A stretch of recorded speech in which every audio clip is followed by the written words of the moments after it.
So for the folks who are watching and listening, ultimately, it's like a month to get a CDL. To get a CDL and operate an 80,000 pound machine is about a month in most states. And in that context, you're not necessarily trained how to drive in the snow or in the nighttime or in the mountains. And it's because the barriers to enter this industry are very, very minor. It's just not very substantial. The minimum insurance to operate a truck interstate is like $750,000. That's been the case for almost 40 years. And so the English language proficiency, at least for me, tells the story of we are trying to understand how to better enforce the existing regulations. And we want the regulations to be enforced.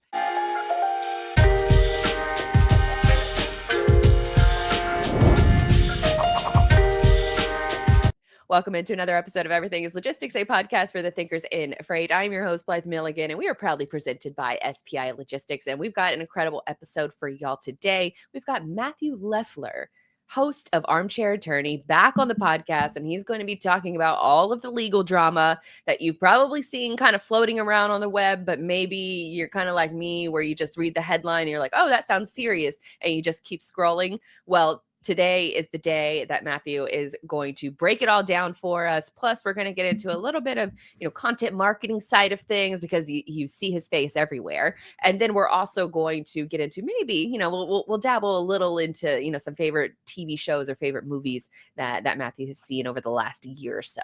So, Matthew, welcome back to the show.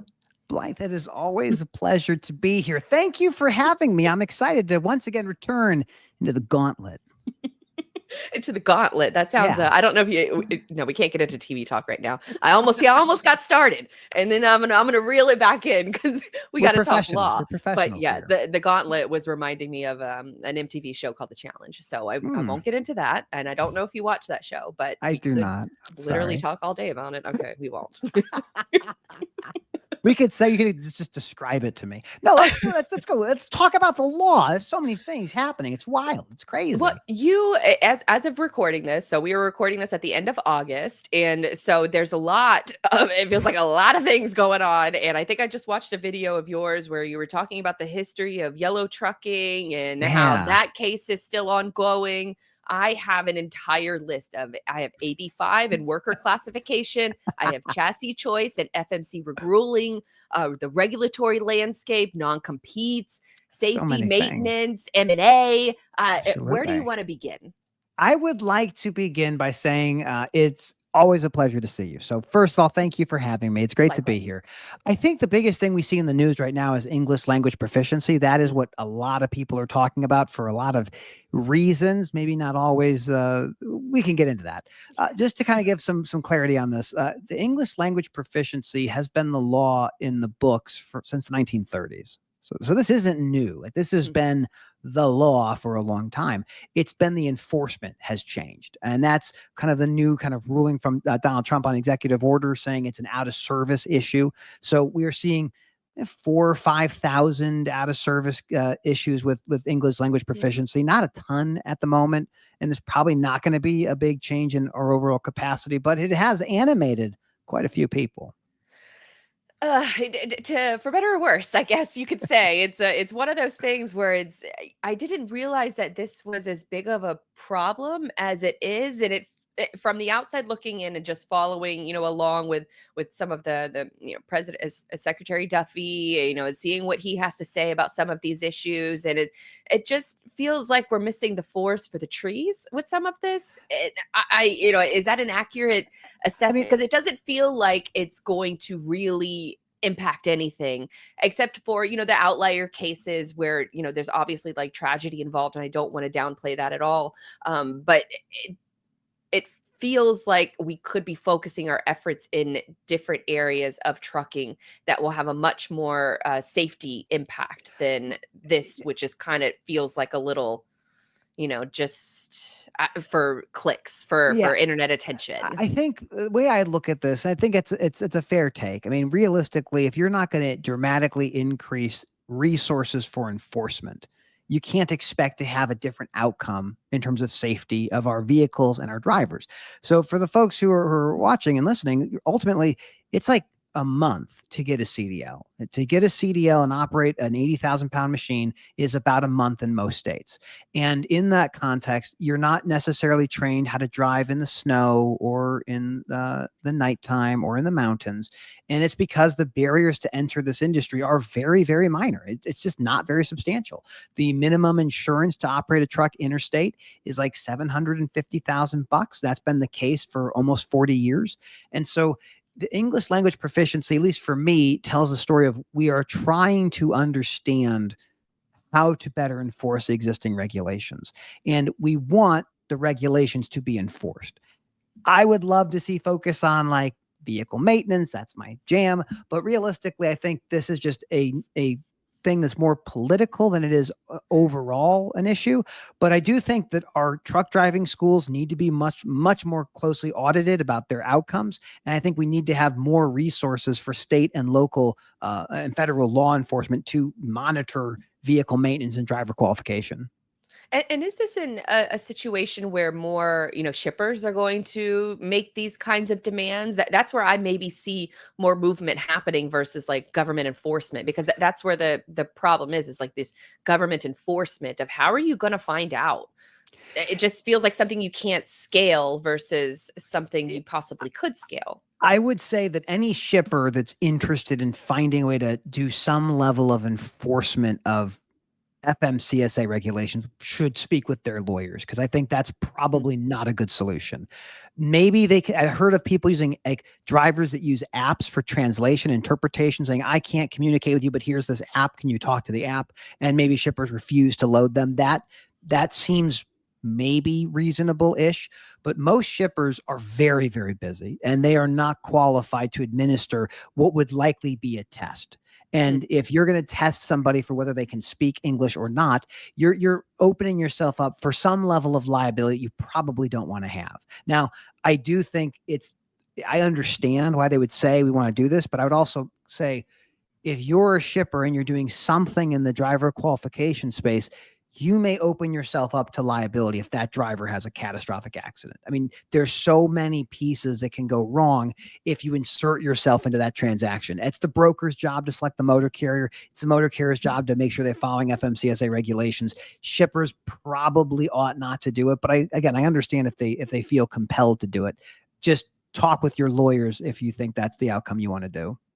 Now, is this a temporary issue in trucking, or from like an enforcement standpoint? It feels like one of those things where it's done for political points, and then after a few months or so everybody's going to get a little tired, or is it a situation where now there's a group that's going to be hyper focused on any kind of accident that happens over the road, and they're going to try to find out sort of the background of the drivers immediately, and almost do like internet research on these drivers to make that declaration? I think anyone who sees an accident is going to do research immediately. I mean, we talked about before we went live, like the folks at GenLogs, like they have cameras on every single truck running. You'll be able to see the day that DOT number is involved in that crash, where that truck was the last couple weeks. So this idea of like sleuthing out when something goes wrong, there are so many more tools today than there ever was before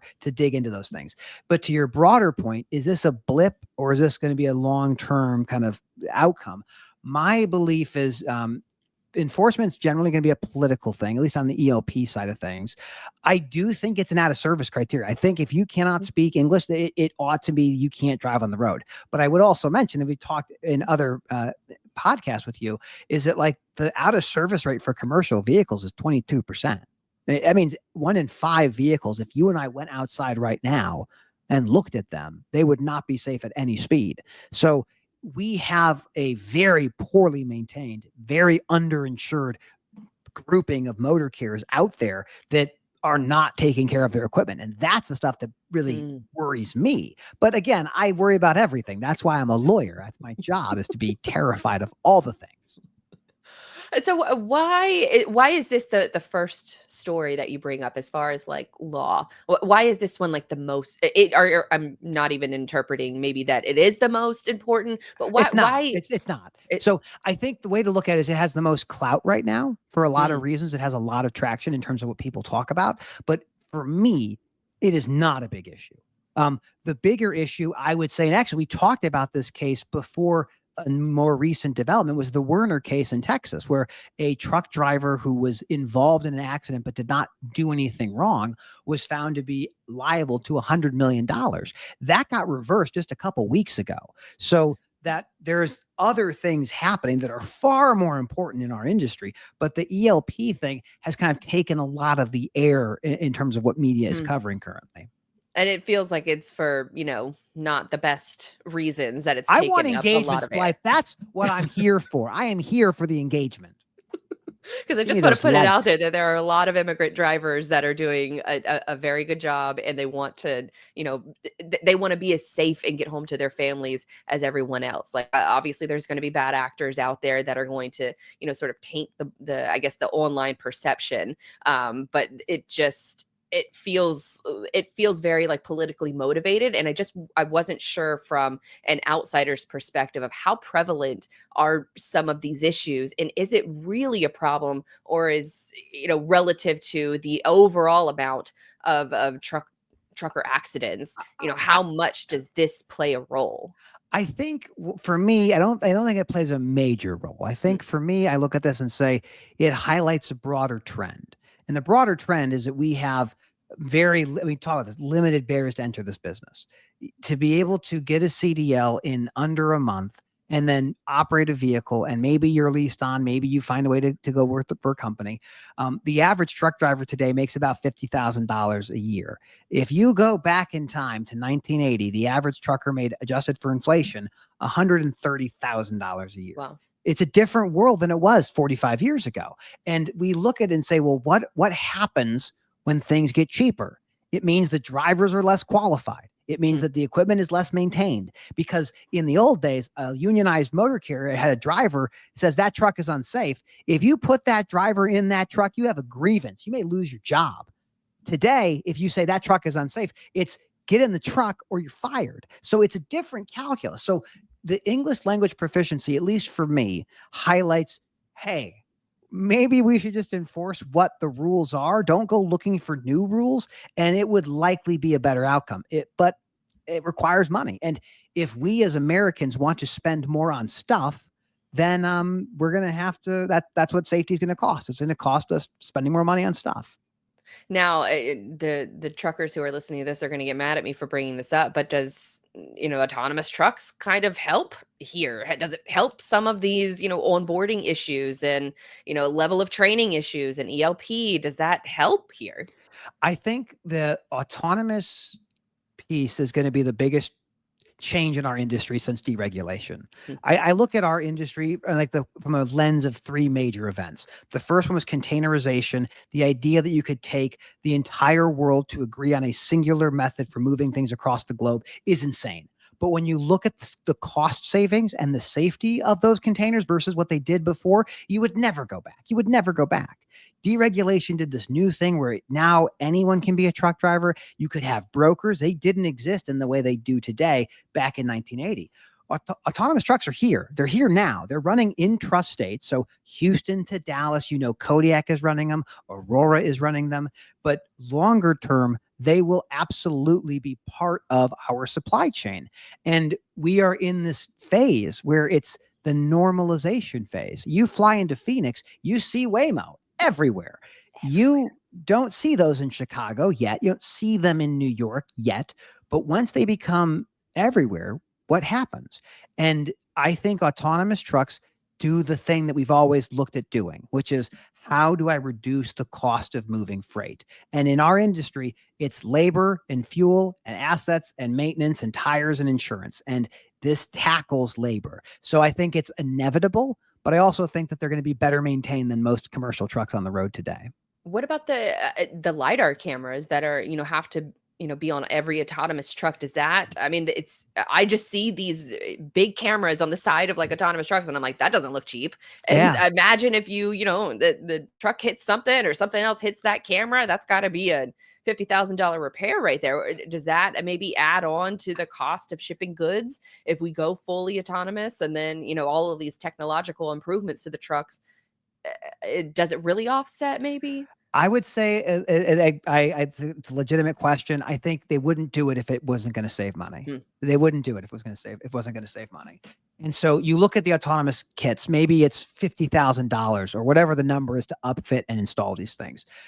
The cameras will be damaged from time to time. They will have repairs that are necessary from time to time, but you are going to save 30 to 40% annually on the cost of labor if you do these things. There'll be an increase in maintenance, maybe more mechanics looking at trucks, making sure they're working properly, making sure the sensors are working properly.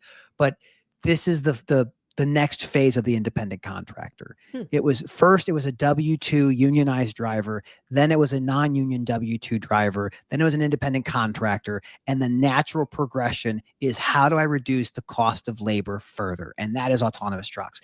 It will not be every case. It'll be only in certain uses from shuttling from one place to another place, but the truck will never get tired. It will never have to worry about hours of service. It will slip seat every single day. And essentially, it's going to work 22, 23 hours a day, except for fueling. And it'll never need a meal period or never file a workers' compensation claim. There is so much savings that will absolutely be unlocked. And I look at this stuff and say it's inevitable. It's not a question of if, it's a question of when. And it's not a question of like how soon, because it's happening already. Yeah, I mean, I've had the opinion for, gosh, like a decade now that one day we are going to look back on just manually driving cars as what were we thinking? Because it's so incredibly dangerous. There's so many accidents. People are killed all of the time, not just, from semi trucks, but from just regular cars. And so I do see a future where manual driving is going to be very much like iRobot, where you're going to be you're going to be in the very low percentile if you have a gas powered car. Even though I have a gas powered car. Well, I think like what you bring up is a really important point. Is this period of normalization? So any innovation has like 3 steps. The first step is that will never happen. That's impossible. And we have seen that with autonomous trucks for a decade. It'll never happen, or if it does happen, it'll be way past my time in the industry. I don't worry about it. Then it starts to happen. It starts becoming more conventional, more normalized. And then the third stage is it's always been this way. Like, why are you complaining about it now? It's always been this way. We're never going to go back. In this phase of normalization, this is the most important phase, because you and I can't go back and say, don't use containers. We can't go back and say, don't deregulate. We don't want to see the unions get destroyed. This is happening now. And the rules about how autonomous trucks will function in our supply chain are able to be shaped by us. We are the most powerful generation that's ever existed. We can talk into a camera or type into a computer, and thousands of people can hear and read and understand what our position is. And we should all want to comment and participate as this stuff becomes more prevalent. So what does that, I mean, this might be like a theoretical, kind of overarching question, but what happens to a lot of like the average driver, to the average maintenance worker? Well, maybe maintenance workers will never truly go away. But what happens to like those autonomous yet? What happens to maybe some of those, positions and CDL schools? And, is that just something that's going to, maybe die a slow death? That's a really good question. So first, I would say in all 50 states, for high school educated men, driving a truck is the most common job. For about 30 to 40 states, driving a truck just generally is the most common job for everybody. So it's millions of people that do this. There are things that the robots are not going to be good at doing. They're not going to be good at LTL. Like, they're not going to be able to do lift gates and roll up doors. Like, that's far away. The freight that likely gets impacted is going to be the full truckload, 500 miles here, 400 miles there, back and forth kind of stuff, like the shuttle runs. That is where it might be the most prevalent. I think that the question of like what happens to those drivers, I think there's still going to be a place for them in this. Of course, there'll always be a place for them.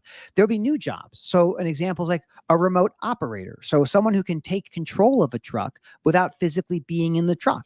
What qualifications should they have? How many trucks can they monitor? How many trucks can they physically take over? These are questions that will be answered as rules become established in our industry. So those ones will stick around. For maintenance, I think you are going to see a lot more opportunity.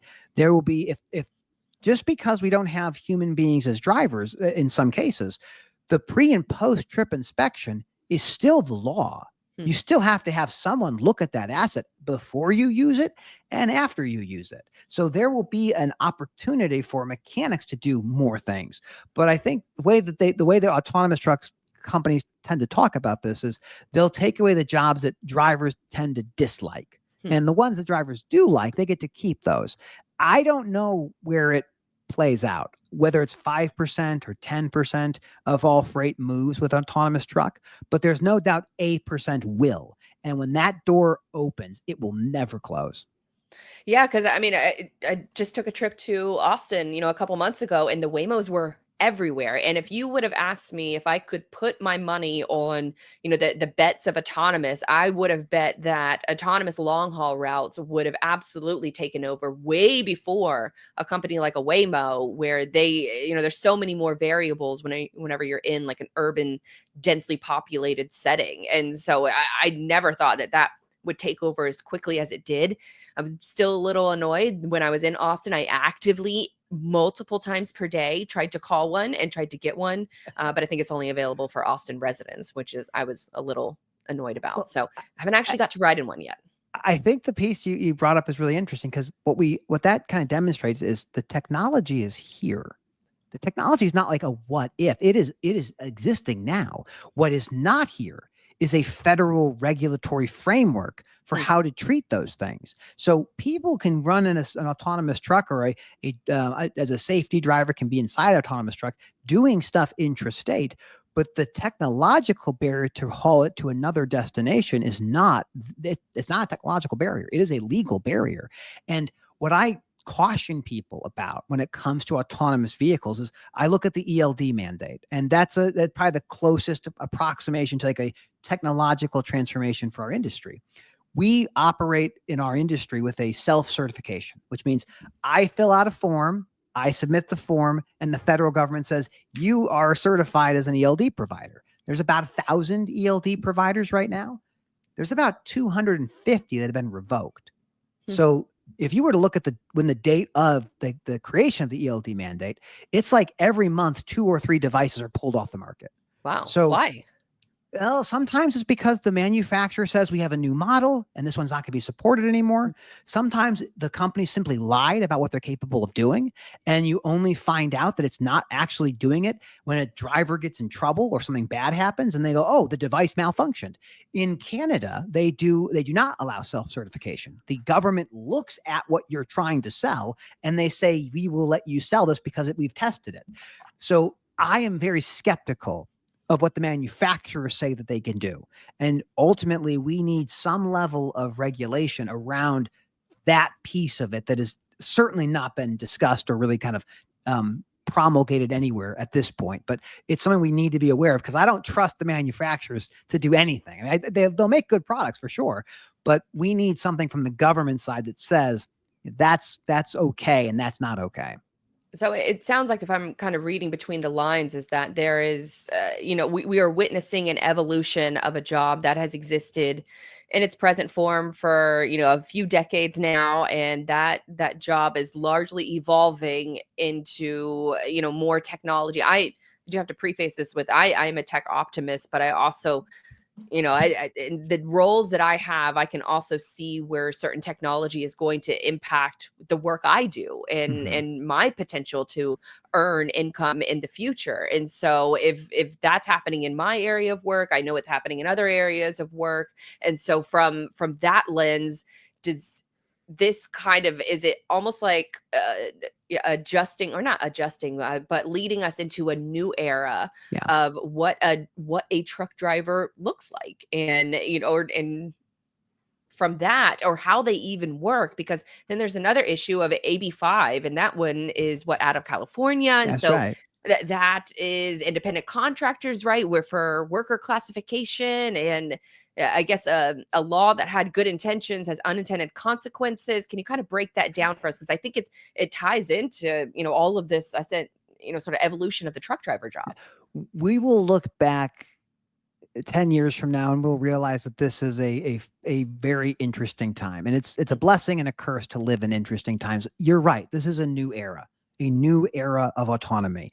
The work of AB5 followed through this idea of how can I make somebody behave like an employee, but make them a contractor. And the example I give to so many people is the Amazon driver coming to your house in the Amazon truck with the Amazon uniform, delivering the Amazon package.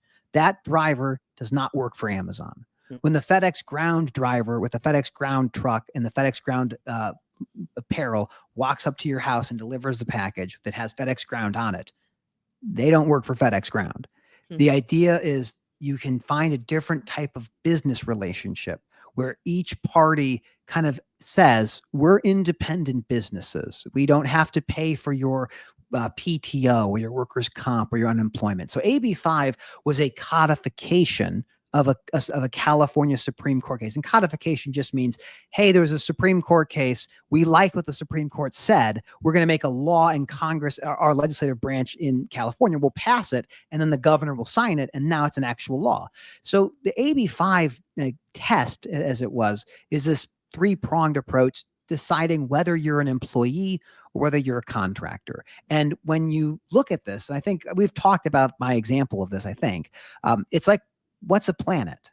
What is a planet? What are the things that make a planet a planet? And for the planet discussion, it's a sphere. It's a hydrostatic equilibrium. It makes into a ball. It clears its orbital path. Nothing else orbits the thing, and it orbits a star. In our case, the sun. And if it doesn't orbit the sun, it's an exoplanet. Well, Pluto is a sphere. It's a hydrostatic equilibrium. It orbits our sun. It has that, checks that box, but it doesn't clear its orbital path. There's another thing that it orbits, which is its moon Charon. So it's not a planet.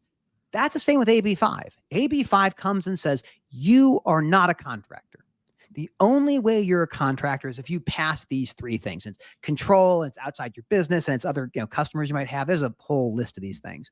But AB5 did not change how Amazon or FedEx does business because they've been doing, well, FedEx has been doing this for 40 years. Amazon, relatively new, but they didn't fight AB5. They built contracts to make sure that you are a contractor.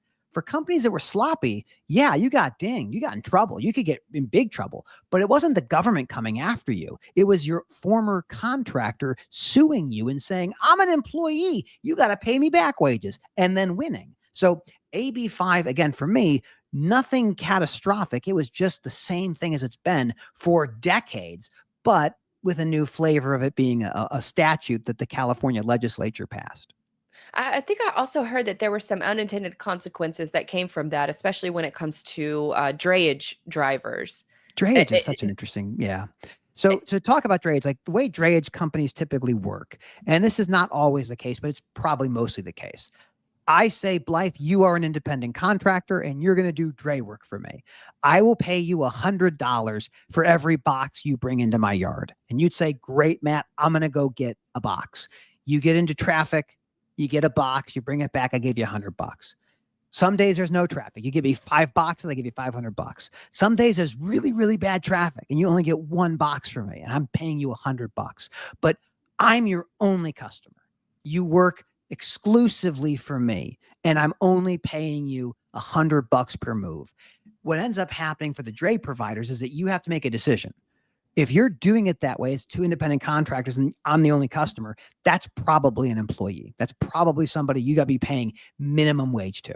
And California's got pretty high minimum wages, and there's a lot of penalties. So the dray community, the ones who were not paying attention, could get in big, big trouble. If you're a W-2 driver, it doesn't matter. You're just doing your normal thing, getting paid hourly. But dray is particularly interesting for misclassification because it is such a sad situation where you work for 12 hours and I pay you $100. That's not fair. And that's what California said. We're not going to have that. We're going to make you an employee. And if you decide to sue your employer, you get back wages and overtime and benefits and all these other things. And it's the dray people that got found liable for misclassification.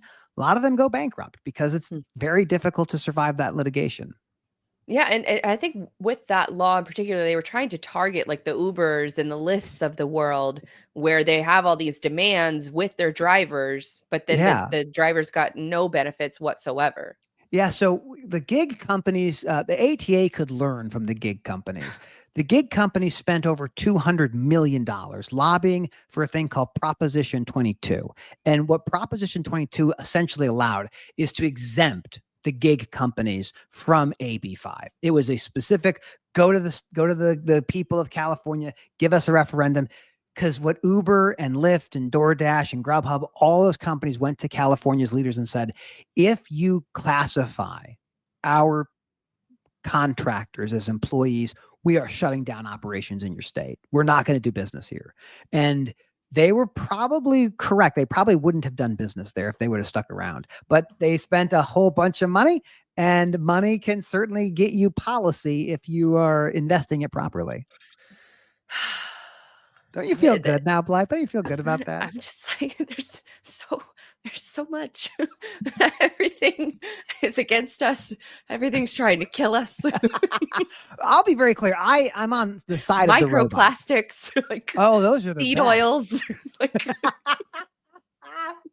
Ubers and Waymos and autonomous technology. It's I believe we're in the trends and forces of history. We cannot change them. All we can do is observe them and try to predict where they'll be so that we can hopefully benefit from the changes. But I think the plastic will make us live longer. I mean, if we're mostly artificial, doesn't that mean we have a longer shelf life? I guess it depends on how you define consciousness. And if you can just make a new body, an autonomous body, See, and I would then do inflate that. your I'm not consciousness. against that. There's enough I don't, I, content of us on the internet that we could make a version of ourselves. oh, that kind of technology already exists. I Oh. had to tell my family, like, we're going to have a safe word so that no one is like calling you and wanting to, break me out of a prison from a Nigerian prince that, requires a $10 million donation. It's a whole other. It's good to prepare So, for yeah, these things. You got to plan for the best, but prepare for the worst. absolutely. That's why I own a bug out bag. So it's underneath my bed. This is why we're such good friends. We're always prepared for the next zombie apocalypse. Things evolve. You have to stay prepared. And a friend of the show, Kevin Rutherford, gave me a lot of good tips on canning different items and being able to have certain supplies in my house. So I got a whole list of things that I got to need be to prepared. get. I love that. Kevin's a good dude. I like him. He's good people. Yes, love his content. Love having him on, and he's one of the more popular guests that has ever come on, and you as well. So I'm let's known move by on. tens of people. Tens of people know me. Aren't we all, right? I mean, we do work in a niche industry. So There's riches in those niches. That's right. Careful. You gotta be careful who you make friends with in the business. That's Yes, cognizant of these yes. things. And then you have to be careful with who has a very loud and vocal social media presence too. So in a variety of ways. That's why I'm only on Reddit. I mean, I'm other places too, but Reddit's the best one. I like that one. It is kind of a hellscape at times, but it does have its moments. Okay, let's get into a couple of these other issues. So chassis choice and FMC ruling. What's going on here? I would say it's been a little bit from that kind of coming through, but the general idea was that there are 3 companies that own 80% of the chassis in the United States. Oh, wow. That's FlexiVan, Track, and DCLI. And these are all there's, like I said, 80% of all chassis are owned by these 3 companies. So if you're going into a location to do drayage work or pick up a box, you usually have to use one of their chassis. And sometimes the average age of these chassis, I think like 40% of them were built before 1997. And so if you're like, I kind of want to just bring my own chassis, or I want to use someone else's chassis that's not this one, you were prevented from doing that. You could not do that. The chassis providers had deals with the big rail yards, and that's just how it worked.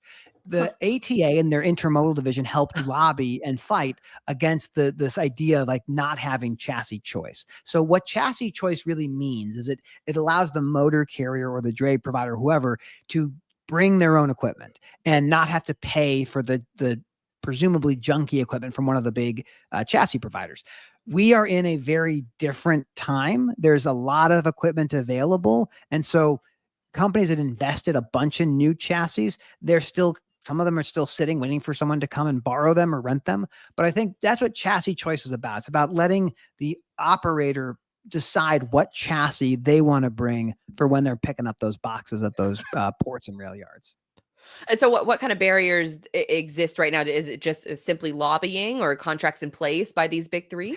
I think the last I heard, and this is not one I'm super familiar with, so I'll have to come back to you, but I think it was like four big metro areas were able to get chassis choice. Other places are still trying to get those things, and it was done through litigation, is my understanding. So I think that there's the path is ultimately going to be you will get to bring your own chassis, and that's why the big leasing companies have moved into providing chassis. So we talked about CLC, but Milestone and Premier and Fleet Equipment, like they're all starting to buy chassis because they know that there's going to be value there. The other piece of it is like JB Hunt and Schneider, they buy their own chassis. So they don't even bother with the pools. They just get their own, they have their own separate deals. So there's different ways to approach it, but ultimately you want safe equipment on the road. And if an operator wants to use their own equipment, they should get to use their own equipment. Absolutely. I feel like that's such a no-brainer. So this is one of those. This is why I love having you on, because I'm like, this is a no-brainer. Like, why is this even a thing where you couldn't buy your own equipment and bring it? But this industry makes sense if you really kind of like shake your head for a long time and get a little bit dizzy. Then it's like, I guess that makes sense. That sounds right.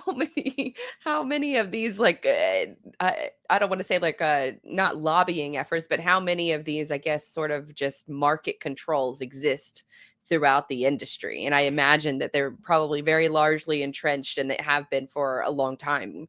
Obviously, I mean, this industry is very guilty of it's always been done this way. Like if it's always been done this way, why would you do something different? I think like if we look at like the future things we saw on the rail side specifically, Norfolk Southern and Union Pacific talking about a merger. This is a tens of billions of dollar merger, which would take two of the biggest rails in the country and combine them into one, which then forces presumably BNSF to they've partnered with CSX. That will likely be something different if the UP Norfolk Southern deal gets done.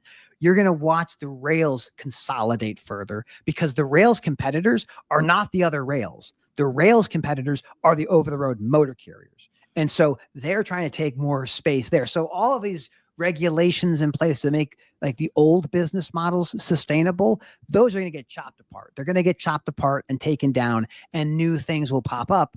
We're just in a very deregulated administration, so we're likely not going to see a bunch of like new regulations. We'll just see old ones kind of go away. We'll see if broker transparency goes away. That'll be an interesting one.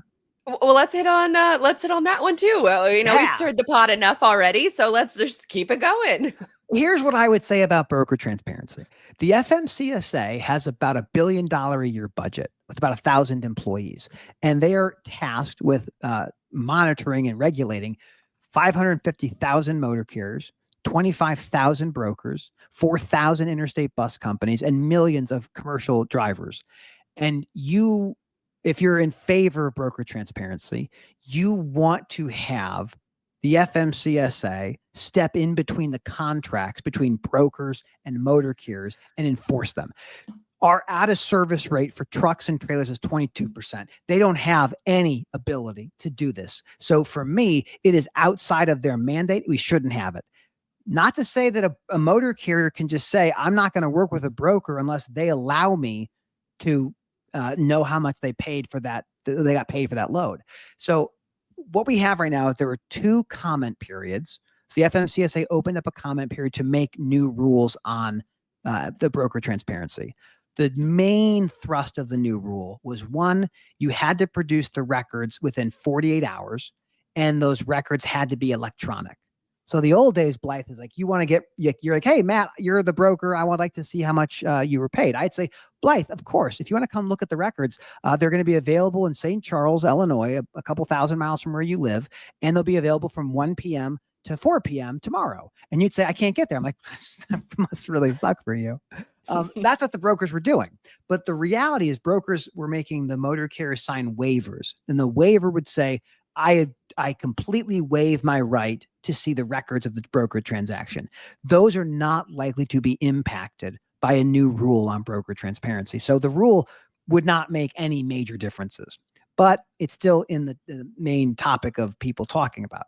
There is litigation in DC with a company called Pink Cheetah suing TQL. And me and my dear friend Ken Adamo from DAT, Dial a Truck, we have been waiting for the motion to dismiss to come down. And we have not seen a ruling yet. It could be any day now in that case. So that's like the latest in broker transparency.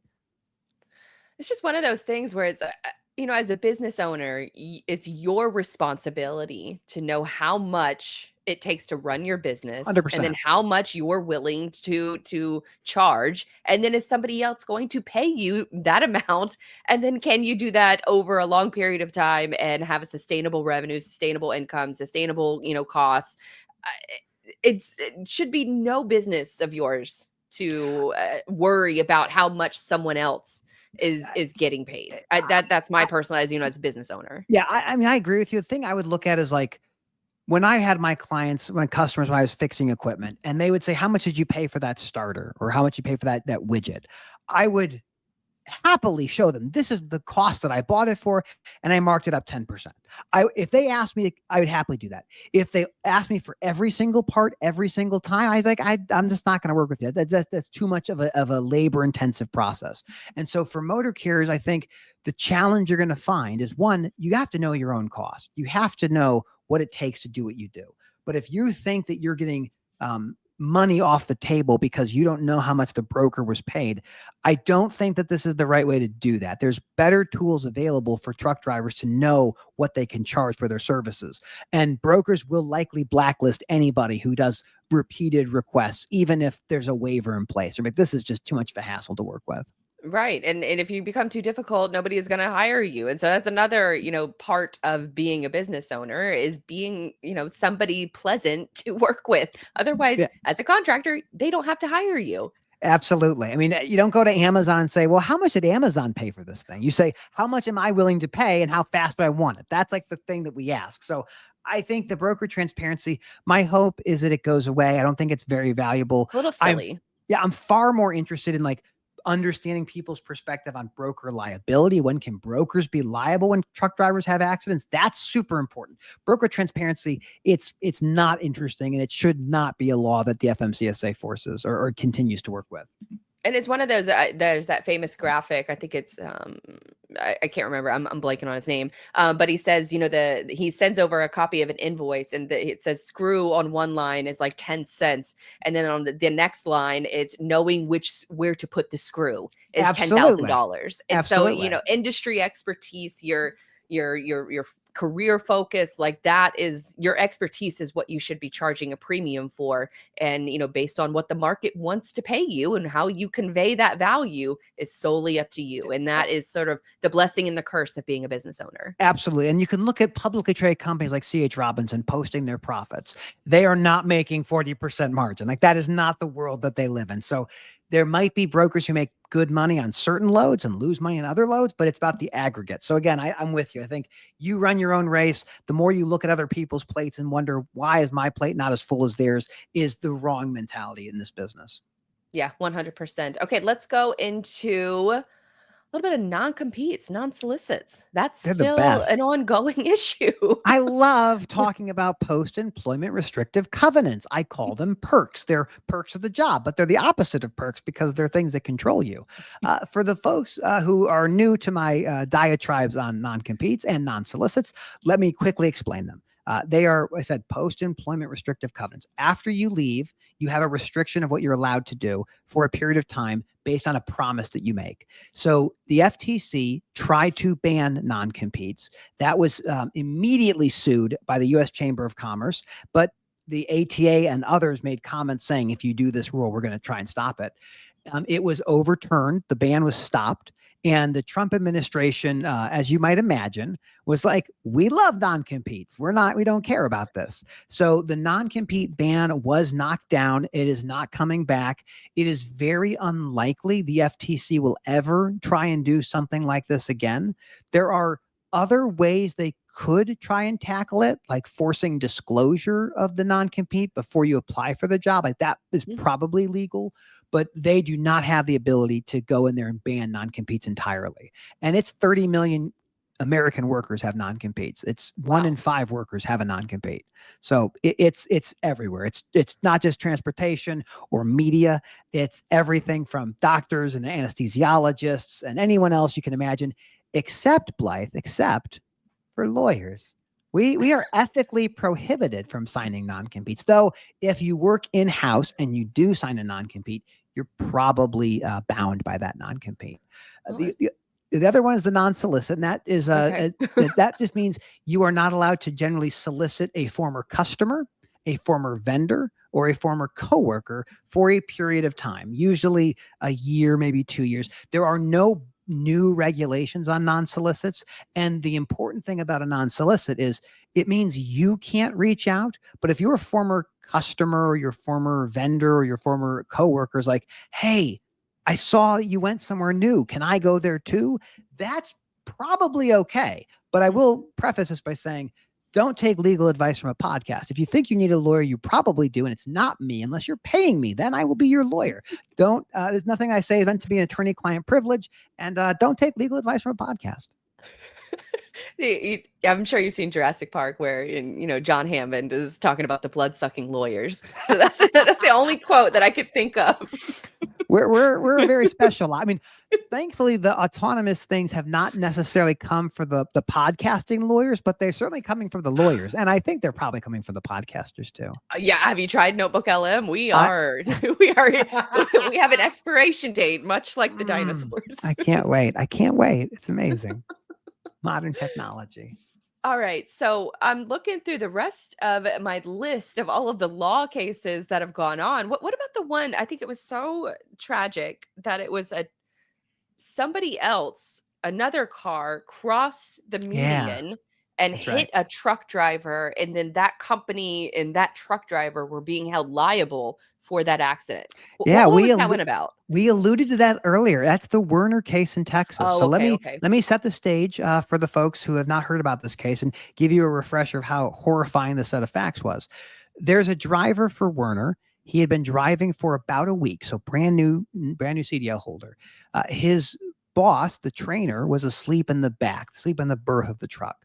And he was driving in inclement weather. It was snowing, as a snow advisory, but he's driving it under the posted speed limit, probably 10 miles or so under the posted speed limit.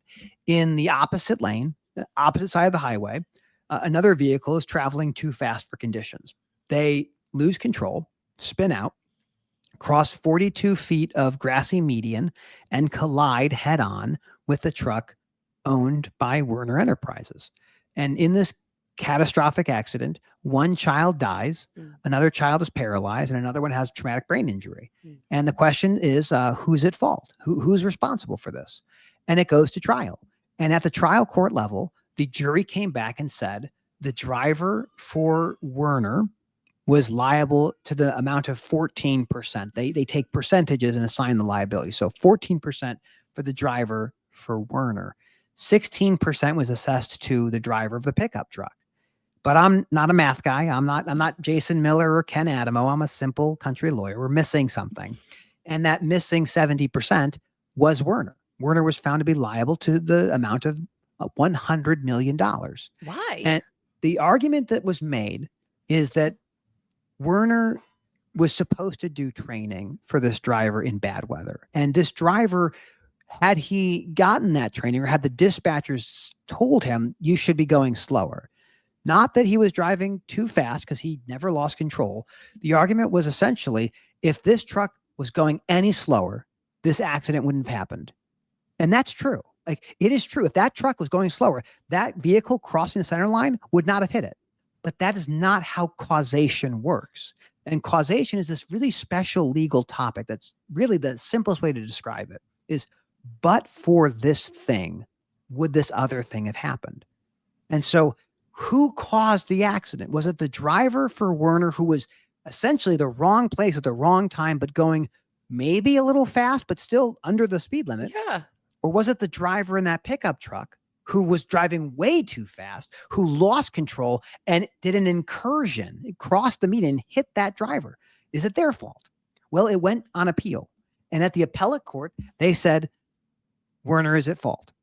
Now that number of $100 million changed. Now it's $130 million with post-judgment interest. It's a lot more money. It finally, on December 3rd or December 4th of 2024, it gets argued before the Texas Supreme Court. And I watched the entire argument. I take notes of who's asking what questions. And when the questioning was done, my belief was that the Texas Supreme Court would reverse. I thought, based on their line of questioning, it sounded like they were not going to agree with the lower courts.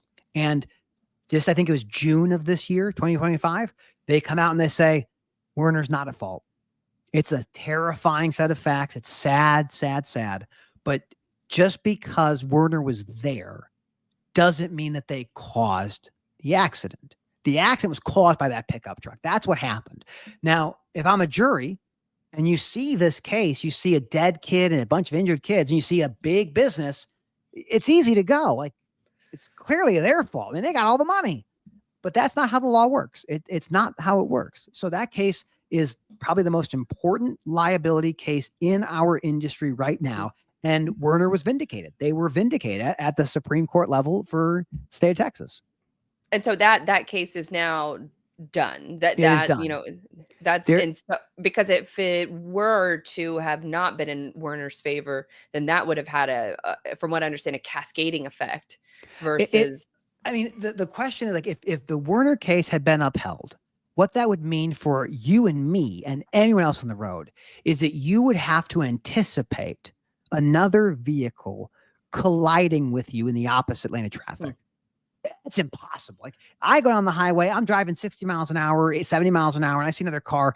You have a second or 2 seconds to react when that car starts losing control. It is an impossible standard for Werner or any driver to have. So if it had stood, many motor carriers would probably park their trucks in bad weather. There just wouldn't be a reason to risk it. Now, the small truckers, they wouldn't care, because if they get in an accident, they're going to go bankrupt and move on. But Werner, and they self-insure for $10 million, and then they have an umbrella policy for the stuff above that. So they were very fortunate to win on appeal, but that was the last place this thing was going to go. The Texas Supreme Court was the last place that case could end up. And I think we talked earlier about, autonomous vehicles and autonomous trucks. And, that's probably a reality of the world that we live in, of some of these accidents can be avoided by using autonomous vehicles. And, like it or not, it's one of those things that I think is a net benefit to society to not have just anyone and everyone being able to operate a vehicle that is hundreds, sometimes thousands of pounds, and and under the influence or in bad conditions, and road rage, there's Never all these different home. variables. Never leave home. That's my advice. Like, just don't go. Why would you go outside? Everything can come to you. Like, just don't go anywhere. Like, that's where things are safe. And don't be outside at nighttime. Why would you be outside at nighttime? That one was also part of like the nuclear verdict, from what I understand. And so the nuclear verdict is if that would have gone against Werner's favor, that means that they're out of business. And so it wouldn't have been enough to kill Werner. Like, Werner could absorb a $100 million verdict. Wow. There's a handful of companies that can. Like, Wabash currently has a $100 million verdict against them in Missouri. So that's a manufacturer. They can usually survive one or two of these things. If you get 4 or 5 in a given year, you probably don't survive. Even the big brokers, if they get held liable in some big case, they can probably take a punch or two because their umbrella policies are substantial. But small or mid-sized motor carriers, there's no hope. I mean, if you carry a $10 million policy and your verdict is $30 million, you're toast. And nuclear verdict is kind of it's not a legal term. Like, the lawyers didn't invent that term. We didn't go like, that verdict is like Hiroshima. It's nothing like that. But it really just means a verdict that's over $10 million is a nuclear verdict. And if it's over $100 million, they call them thermonuclear verdicts. Again, I don't use those terms necessarily, but that's the kind of the parlance of what people say. How do, sort of the billboard lawyers play a role in all of this? I haven't gotten a billboard yet. I've thought about it. So the billboard lawyers, that's how they market. I mean, how many companies would you recommend, Blythe, to market with billboards?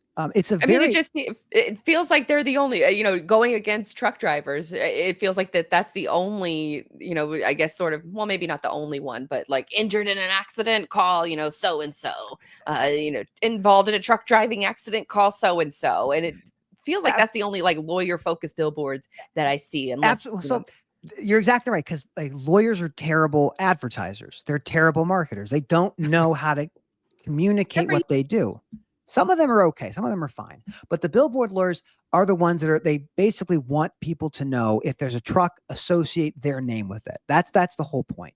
What is more, I would say, problematic in our business right now is this idea of litigation funding. So this is going to go down a little rabbit hole, so please bear with me. But non-lawyers cannot own what law firms do. You can't be an owner of a law firm if you're not an attorney. Some states they kind of winnowed away at that. They've changed a little bit, but generally speaking, you can't have any corporate ownership of a law firm. There's a new technique though. And the new technique is, okay, you were involved in a catastrophic accident. You want to sue Matt Leffler, but you don't have the money to last for 2 or 3 or 10 years. Like the Werner case, that was over 10 years of litigation. Wow. No one made any money for 10 years.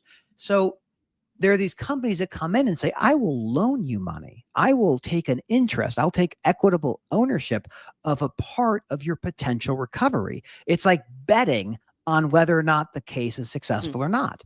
And there are companies that specialize in litigation funding, and they get you the ability to hire better lawyers, have better experts, get better evidence. And that has been problematic because now there's a new kind of entity involved in these cases. So private lawyers having private equity, giving them money to litigate against a big trucking company or big brokerage.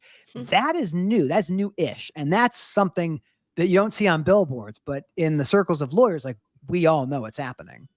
And that sounds like something that maybe could bubble up in the next decade or so as something a lot more. Maybe it's under the, because one of my questions I was going to ask you is, what's the legal case that's going to be coming down the pipeline that we all should kind of maybe be focusing on right now? Is that one of them?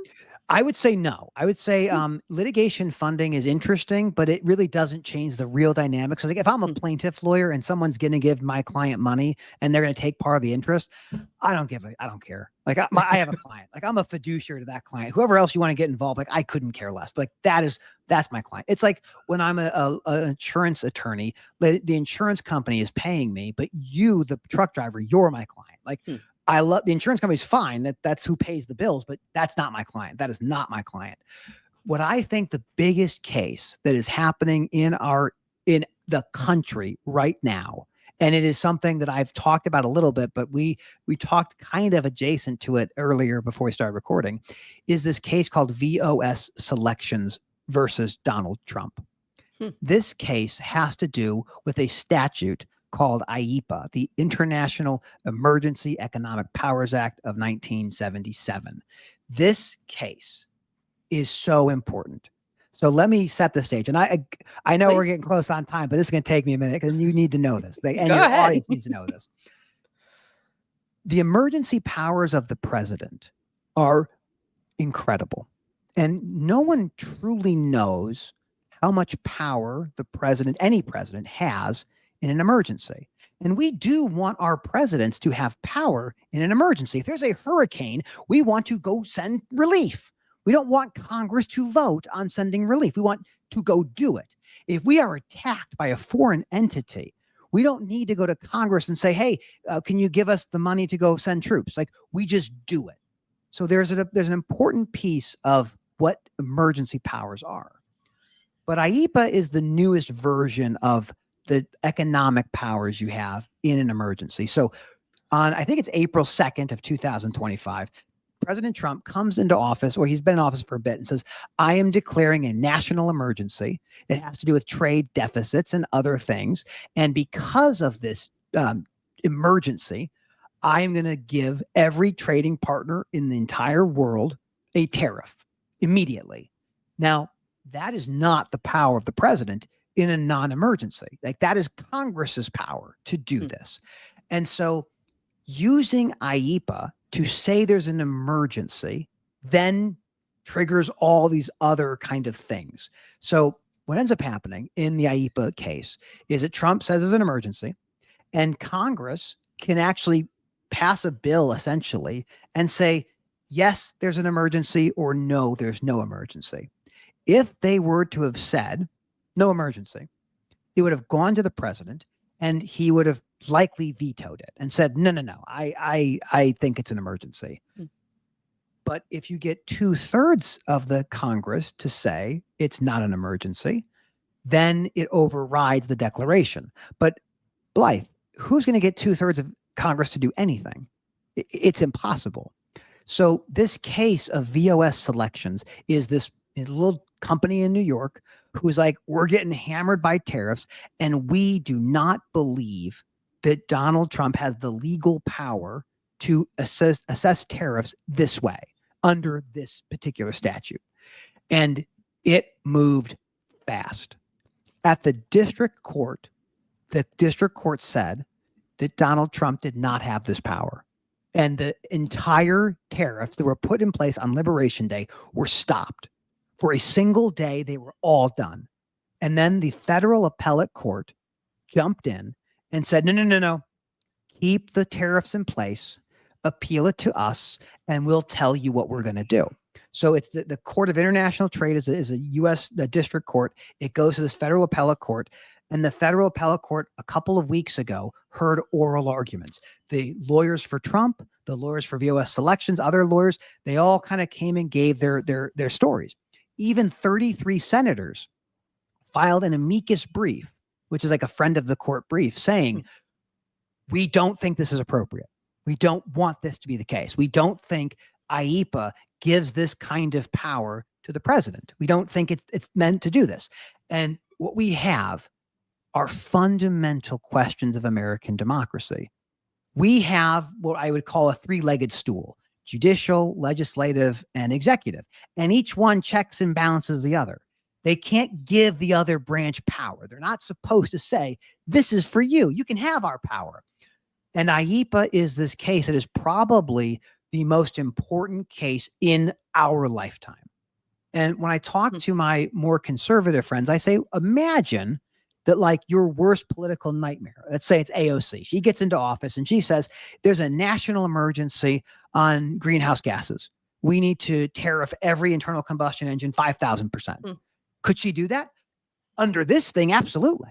So my concern of this case is not pro or against Donald Trump. My case is the executive branch is too freaking powerful, and it's almost outside of our hands to stop. It is so close to being completely unable to be impeded by anything. The last time our Congress declared war, which is their power, was in World War II. So in World War II, Japan attacks us. We declare war on Japan. And then for whatever reason, Germany declares war on America. We then declare war on Germany. That is the last time we used our war powers in the Congress. Afterwards, it's all police actions. We have watched the executive grow in unique and profound ways. It is not a Democratic problem or a Republican problem. It is an everybody problem. So that is the case that I would urge everyone to follow and understand. What about from another, just playing devil's advocate here? Should a random company in New York or a small circuit judge be able to impede on the president of the United States and his decision or their decisions? I think that the democracy doesn't work if you can't do that otherwise. I don't think it works. I mean, we are governed through the advice and consent of our representatives. Like we elect them, we tell them to do this thing. And I look at the problem being the sickness within the legislative branch, the Congress, the House and the Senate. If you go to the House and the Senate more often than not, and you ask them about who they are, what they do, they say, I'm a Republican and I'm from Louisiana. I'm a Democrat and I'm from Illinois. They are party first, institution second. And they have no problem watching their institution get destroyed and dismantled. There's no way that you should be able to declare an emergency with essentially no oversight and do anything that you want when you know for a fact that's not what the founders ever intended. We live under 10 active emergency declarations right now. And on average, an emergency declaration lasts for 5 to 10 years. Like these things everyone does them. Every administration uses these things. So to your question, like should a small company in New York stop a use of the emergency powers? Absolutely. Absolutely. Now it'll go to the Supreme Court and it will likely fall 6-3, maybe 5-4 in favor of Trump. Like this is a foregone conclusion. Like the IEPA stuff will stand. Like it's not going to be knocked down. But it is a case that we all have to watch because it's going to be massive. It's the biggest case in separation of powers in my lifetime. So what do we do? I hope would for vote, the best. I would Don't drive cars. I would vote out every single incumbent. Like any incumbent in office right now, they shouldn't be in office. You have more millionaires in our Congress than we have ever had since the Gilded Age. It is crazy that the power that they've accumulated and the power they've given up. They've given up so much of their power to the executive branch and all have become wealthy, wealthy people. Democrats and Republicans, they all should go. Hopefully no one's listening at this point. That would be the best case scenario because I like everybody. I want people to be happy, but that's what I would do. I think they all need to go. Yeah, same. Largely same. Yeah. Are we running for office now, Blythe? Are we doing this? God, no, I would never want that position. But it's probably people like us who don't want any of that should be in Those charge. are the right leaders. Those are the ones who don't want it are the ones that you got to have. Ugh, I still don't want it. Okay, I think I am at my legal limit as far as just brain power of all of these things that are going on. People that are trying to help, people that are trying to stop, people that are trying to, come up with new ideas and advance this industry, which a lot of these things, it just feels, like a normal maybe process of doing business and advancing as a society where there's, it's almost like a whack-a-mole where you solve one problem and 17 other ones unintentionally show up.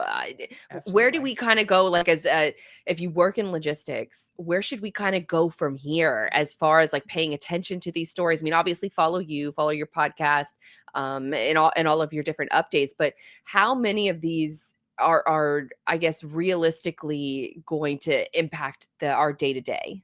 I think the big thing to think about, at least immediately, is watching how the tariffs kind of play out, right? So we have, I think tomorrow, or I'm not sure when this is going to get released, but on August 29th, Friday, August 29th, the de minimis exception goes away. So in people who are bringing in things into the country, if it's under $800, there's no tariff. That goes away on the 29th. So we're going to see costs increase. This is all part of this understanding of what power does the president have? Now, this is not the IEPA stuff, but it's just kind of understanding how the president can change things.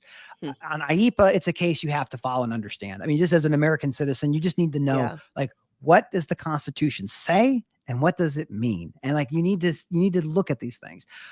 For autonomous vehicles, there will be a time probably by the end of 2026 where there will be proposed rules on autonomous vehicles. When that happens, you should make comments. You'll have 30 days, maybe 60 days to make comments. You should do that. Other than that, I mean, that's just kind of just enjoy your life and be kind to people. That'd be good.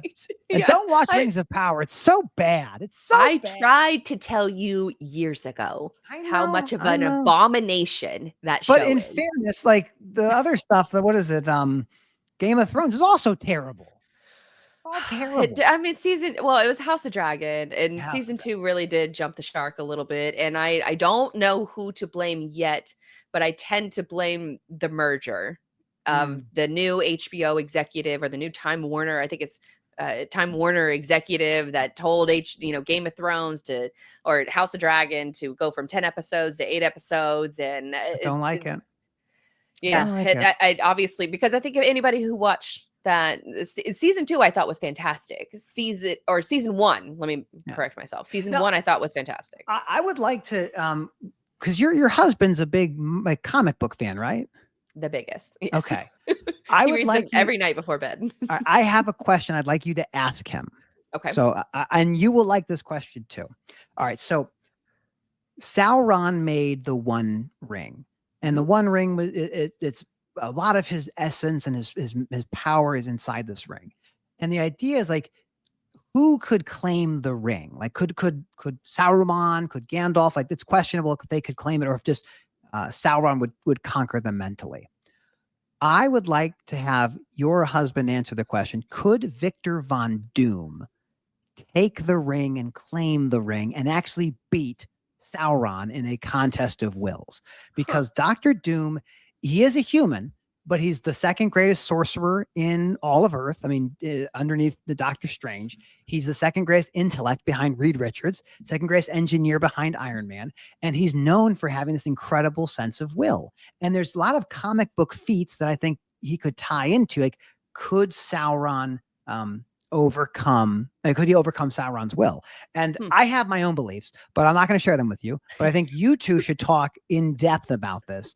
And I expect like a pretty good, like 2 or 3 paragraph. I mean, a couple, like a dissertation. Yeah, that'd be good. Just a couple, just a little bit, just to kind of make sure we're all got our ducks in a row. That's my question. I think he would happily have to sit on that question and then come back to me after he's done a little research. That's probably what would happen. That's all I ask. I think that's where we can kind of bridge the gap between Lord of the Rings and Marvel with some of the greatest characters or villains out there. What about the rest of the Marvel universe? Have you enjoyed any movies that came out this year? Fantastic Four was great. I really enjoyed it. Too. It was very enjoyable. And I like that they finally kind of demonstrated how powerful Sue Storm is. Like, Sue is really, really powerful. And they did a good job in Galactus, as opposed to like a giant like cloud monster. It was a good Galactus. I'm excited. I've not seen is it Thunderbolt, or what is the other one? Thunderbolts. Yeah. But I've not seen that yet. It's supposed to come out on streaming like this week. So I'm going to watch it this week. I love the Sentry. That character is crazy. So I'm looking forward to seeing that. I did really like that movie too. So that out of all of the movies, because the only ones I can really remember are the ones that I've seen over the summer. So Jurassic Park, Jurassic, whatever, the dinosaur movie. Yeah. It was good. The writing could have used a little work. You didn't seem like you're really excited about that. Well, they're definitely, I've gone back and watched the other ones. So the first original 3 with like I guess the current storyline, and then there was the next like 3 or 4 movies, and that's like sort of the Chris Pratt era. Absolutely. And then I was really, because I'm a big ScarJo fan, I was a little disappointed with how the writing of a little bit of that movie, and but I'm hoping for the best. I'm not, I watch a lot of like kid movies. So like I watch a lot of Bluey and things like that. So I've not seen a ton of movies, but I was, like I said, I was pleasantly surprised with Fantastic Four.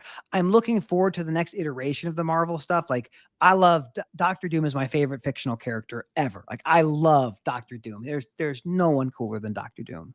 Awesome. Well, I'm sure you're pretty pumped that Robert Downey Jr. is back and he's going to be playing him. Man, I'm trying to figure out. I was like, is he the real Doom? Is he just pretending to be Doom? Is he an alternate version of Iron Man who became Doom? Like, there's so many questions that I have. There's so many questions. That's one that I sort of trust to the Russo brothers to sort of reel it in and bring us back, because there's been a lot of between Star Wars and Rings of Power and some of these other fan bases, that there's been a lot of turmoil over the last handful of years or so, and I'm just ready to get back to good quality content, and I trust the Russo brothers to be able to do that for Marvel. I have a plan I'd like to run by you, and this whether you cut this out or not doesn't matter, but I want to do like a Freight of the Living Dead. And so I want to do like a series of podcasts as if we're pretending like there's been a zombie apocalypse, and we're talking about how the freight industry is behaving after this has taken place. So we've already talked about bug out bags. Absolutely. So I got Charlie Safro lined up for helping me with this. She'll talk about how when you interview candidates, how you can search for bite marks and things. I got Chad Olison from AVRL. Let's talk about how he's automated so many processes so freight brokers have less people that can get infected. So I have this plan. I'm building it now. I'm thinking like middle of September, I'll start doing something. Do we want to be part of this experiment? Yes, I'll have to figure out where I play a role, because right now I'm just thinking of like who I would absolutely hate as far as like characters are concerned. Well, this is all improv. Like, this is gonna be the part that I'm excited about. We're gonna see what we can come up with. I think it'll be fun. Okay. It'd be a nice little change of pace from the other stuff we see on the internet lately. Yes. Yeah. Let's have a little fun. Let's bring some fun back. Let's bring some positivity back. That's a perfect place to end the show. Yes. Where are the positive moments happening in this industry? Just give us, rapid fire. We don't have to go too in depth. I think that the things that I find the most positive in the industry right now is that there are a lot of people that just are succeeding in bad markets. Like bad markets build great companies. And I think people that are bullish on their businesses are doing very well right now. Even when they're not doing great, this is the nature of our industry. You don't get into supply chain because it's easy and because it's always growing. Like this is a feast or famine. So the positive pieces are the folks who've embraced this chaos, knowing full well that it will never, ever, ever be something you can escape. So I love that. I would say that I also kind of love the changing of the seasons. I just like to see transitions. Yeah, that's definitely a good place to leave us off because, in the words of Tom Hanks from A League of Their Own, it's the hard that makes it great. So hopefully these hard times are going to make a lot of great companies. I know I can speak from that. I'm like, oh, it's the next. A lot of us are hoping for that light at the end of the tunnel, but we're going to figure it out on the way there. It's actually a freight train, from my understanding, of that light at the end of the tunnel, and it's coming our way. Yeah, is it autonomous? I don't know. We need some more conductors. Is that a good thing? I don't know. I don't know. It's all a mystery to me. It's all a mystery. Well, thank you for having me. I appreciate you. Absolutely. And thank you so much for coming back on the show and breaking all of these like complex things down for us. Cause I think it's very easy for a lot of us to kind of just read a headline and keep scrolling. But, a lot of these things have a direct impact. I mean, obviously tariffs and, everything that you've spoken about, and then unintended consequences of, some of regulation or deregulation. There's a lot of things going on. So it's good to keep our eye on the ball with some of these things. So if folks want to continue keeping their eye on the ball with these issues, where should folks follow you, the show, all that good stuff? Because we barely even talked about that. Yeah. You can follow me on LinkedIn, just Matthew Leffler. You can follow the podcast on Apple and Spotify, Armchair Attorney podcast. I'm on Reddit, Armchair Attorney. I talk about crested geckos, freight brokers, and lawn care. Those are really important topics to me. Lawn care, huh? Oh man, I've gone down a rabbit hole. My dad is a lawn care business owner. Really? Mm-hmm. I'll send you pictures of my lawn. I'm very happy with it right now. I'm very happy. It's about getting those good edges. But no, I love those things. I have all sorts of hobbies. So that's where you can find me probably. Awesome. Yeah. Well, one time I did hire somebody else to cut my grass, and my dad came over and inspected it and said they didn't edge worth a shit. Is his exact words. So I had a lawn care company and I got rid of them, and I've been doing it all myself, and it's been one of the most enjoyable things. I love doing it. Well, these are the kind of takes that you can expect to hear if you follow Matthew on all of these different platforms, which I will co-sign because I'm constantly upvoting him inside of all of the different subreddits, logistics related subreddits. So great to have you back on the show. My pleasure. Thank you so much, Blythe. Have a great rest of your day. Thank you. You as well. And obviously the beautiful children that you have, a beautiful wife as well. Like give them all my best. And we'll have to have you back on again in like 6 months or so and just break all this down again. The next level of tragedies. I'll see you in Jacksonville soon too. I got to get down to Ponte Vedra. Oh, heck yes. Yeah. Let me know when you're in town. We will check out the lawns together. Oh, I'm down. All right, thank you so much, Blythe. Have a great rest of your day. Thank you. You too.